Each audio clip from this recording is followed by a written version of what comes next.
ఫాస్టింగ్కి లేసాను అన్నమాట. లేసానంటే నిద్ర లేసాను. 14th ఉపవాసం. అందుకనేసి మీతో ఒకటి షేర్ చేస్తా. బ్యాక్ కెమెరా రావడం లేదే దీనికి. సో ఫైనల్లీ టీ అయితే పెట్టేసుకున్నాను.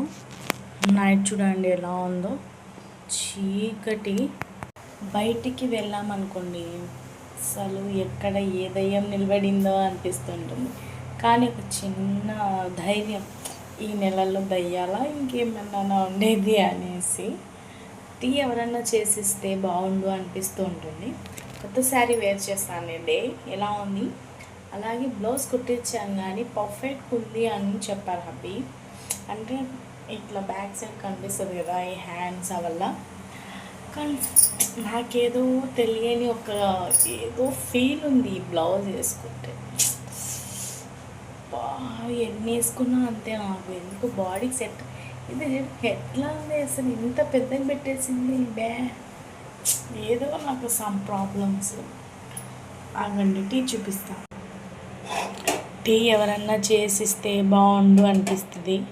ఒక్కొక్కసారి నేను ఒక్కదాన్నే కదా అనేసి నేను చూపించేది ఇంత, తినేది ఇంత, నా ఫీలింగ్.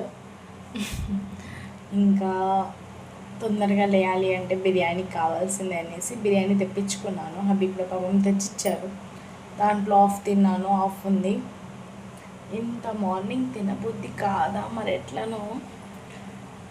హార్ట్ ఒకటి అంటుంటుంది, బ్రెయిన్ ఒకటి ఉంటుంది. బ్రెయిన్ ఏమంటుంది అంటే తినేసి మళ్ళీ ఫస్ట్ నుంచి ఈవినింగ్ వరకు అలా ఉండిపోవాలి, ఫస్ట్ నువ్వు తిని ఫినిష్ చేసేయి. హార్ట్ ఏమంటుంది అంటే ఆగు, నీకు సరిపోయినంతని ఎక్కువగా తిని నువ్వు ఇబ్బంది పడితే నేను చూడలేను అంటుంటారు. ఇవి రెండు ఫైటింగ్స్ చేస్తుంటారు. నా దగ్గర ఎవరు లేరనుకుంటారు కానీ నా బ్రెయిన్, నా హార్ట్ రెండు ఉన్నాయన్నమాట. హబ్బీకి అజా అయితే నిద్ర లేపాలి, తను కూడా వెళ్తాడు. నేను ఒక్కొక్కసారి పాపం పనుకున్నాడులే ఎందుకు అనేసుకుంటాను కదా, అలా ఏమీ కుదరదు, అడుస్తాడన్నమాట. నాకు ఇది కొంచెం ఫోర్ హెడ్ ఎక్కువ ఉంది అని చెప్పాడు, అందుకు నాకు ఎలానో ఉంది. నేను రేపు హెయిర్ కటింగ్ చేసుకుందాం అనుకున్నా, ఈ మంత్ చేసుకోకూడదు. సో అందుకు అలా వదిలిపెట్టేసా.